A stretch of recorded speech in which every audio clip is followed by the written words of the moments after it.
Updating your legal name on AVG Secure VPN is a straightforward process. Follow these steps to ensure your information is current. Step 1. Log into your AVG account. Visit the AVG website and log into your account using your registered email and password. This will take you to your account dashboard. Step 2. Navigate to account settings. Once logged in, look for the account settings or profile section. This is usually found in the menu or under your account name. Step 3. Select Name Update option.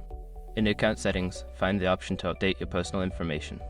Click on the Edit or Update Name button to proceed. Step 4. Enter your new legal name. Make sure your information is protected first. Most people don't think about breaches until something actually happens to their accounts. Use SRC to monitor your accounts 24/7 and instantly alert you if your information appears in leaked databases online. It constantly checks billions of breach data points in the background.